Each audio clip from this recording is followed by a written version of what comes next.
You know, the curator is a little bit like a manager in a factory, no? I was not doing the job because No, the sure. no no The no no no manager's let job no is no to no let enable me the no no others to do you their you're job. you're making the example very wrong in, but it's interesting. Let's say in the case of the Van Abbe Museum, the curator was filling in that job with the Alan Capro work. In the case of Haus der Kunst, Kunst à la Bern, and LA MoCA, it was not at all the case. It was we worked with other people. I didn't interpret any Capro work myself, nothing. I enabled artists to partake in something that could be Okay, considered an okay. oral history. But I would like, because I talked about Capro in order to move back to your work with Felix Gonzalez Torres. It's like it's not branding. It is something completely else. And in a way, you load up a certain content again with its potential. I mean, I think it could risk, and this is where I was curious about the question of branding, is I think at the moment when there's a body of work that you think you know entirely, and maybe it can more easily happen with an artist like Felix Gonzalez Torres, who people think they know what it is. It's a bunch of shiny candies and paper piles, and they think that's all there is to it, and that it reduces to that. And if it's always shown in the same way, it could perpetuate itself because he's not alive to say, no, that's not what I wanted. And so it was a question of reading interviews with him, reading people, talking to people who knew him, and understanding also through his own way of exhibiting his work, the really strange, idiosyncratic decisions he made for how to show his work, which have been lost largely in the years since, when it went into the hands of curators who suddenly were dealing with an artist who died too young, 38 years old, 1996, he's dead. So then there was so much kind of reverence for what could have easily just perpetuated itself as a brand, that the candy pile should always look like that a light string is always hung like that, when in fact that's never what the artist intended. The same problem will now is already appeared with the estate and the legacy of Jason Rhodes. Directly the year that Jason died, he was in the Venice Biennial installed. It was, I think, the Robert Storr Biennial, and it was an installation that it was very strange. All of a sudden, you realize how much somebody as Jason Rhodes had to do with Capro. It was just a sculpture. It was completely dead. There was nothing there, and the question that raised, the people that installed it, we had a conversation about it, was very interesting. Said, we installed it exactly as it was designed by Jason, and because he has all the scores, and in a weird way, all the life was out of it. So with Jason Rhodes, they now face the same problem. They will have to have like courageous interpreters to move and shake the work as much as they can in order to breathe life in it again.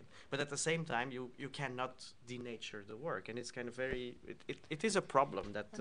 I think it's in a way what we were calling before is a matter of risk, but also responsibility.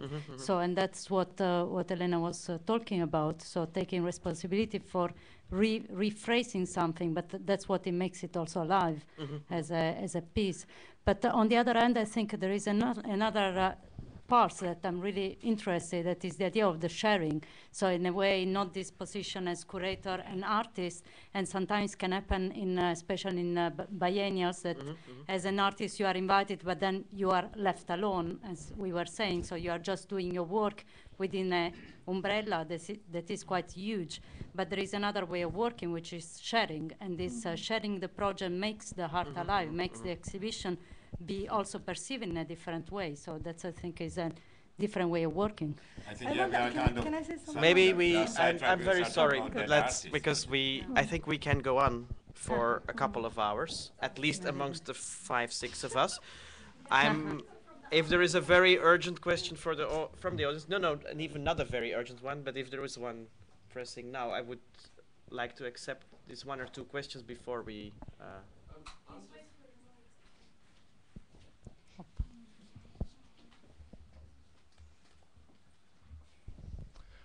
I'm just wondering if, as curators, you consider the potential, for want of a better word, financial power that curators carry.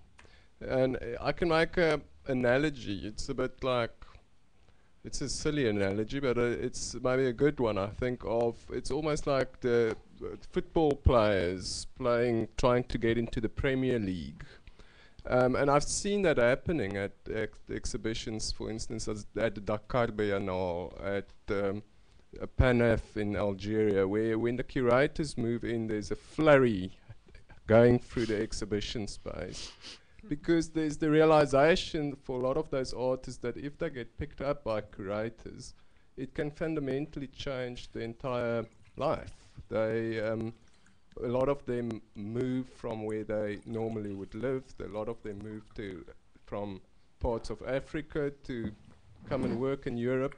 So I see it that curators carry enormous power in that way. And I wonder how that system operates. It's a mystery to me. I think, if I can answer a little bit on that, Because if you I, compared with sorry. football, art is a game whose rules are entirely made of exceptions. Unlike football, the only rule is that there are no rules. That's why it becomes sort of mysterious, mystifying. But surely, No, I think there is also, doping for position. there is another thing at hand. I think you described an inequality that is based on geography also, and the kind of the situations in different geographic locations in the world. And of course, if you fill a plane with US curators arriving in Dakar, there is something weird happening, that's for sure. That I experienced that myself, but that has nothing to do with this kind of like relation curator-artist. I think it's something else. I think it has to do with like there are centers of what you call financial powers and places where they don't. But if I can answer what you've just said, maybe your opinion of, or what you see the role of as a curator is, in the way I see it, living in a different part of the world, is exactly very different. And maybe that should be unpacked and discussed. But don't you think that's been unpacked continuously? Sure, lately? it is. Yeah. Yes. I totally agree with Rosala. It's the most interesting point is that the role is redefined with every single project. If we are serious about it and all kind of flippancy aside, both for the artist and for the curators, I'm talking about working with living artists rather than with historical exhibitions and so on. The most exciting thing is precisely to somehow demarcate or split or divide the responsibilities for the common project, from one project to the next. My flippant reply to Philippe's question about my curatorial input into this exhibition in whatever happened to social democracy with Charles Escher was as it was, and perhaps even though I did participate in it also as an artist, perhaps I didn't the division was maybe not 100% right. But when I worked with Philippe, within the kind of group shows that he invited me to participate in, there is always a division of role which should be negotiated, with a very small n, from project to project. It should not be fixed.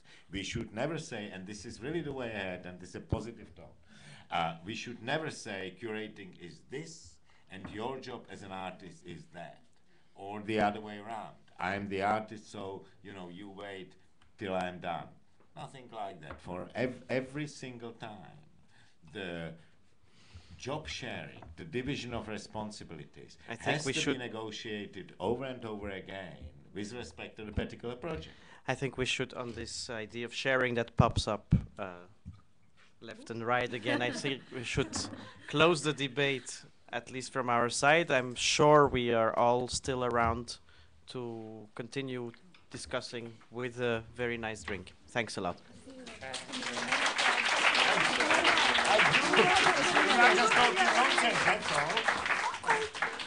It's art is purposefully useless. That's the usefulness of it. No, but what I mean, it is That it was because I pragmatic. refuse to go to I term. knew it. That happened. No, but it was some of like Tanya answered me.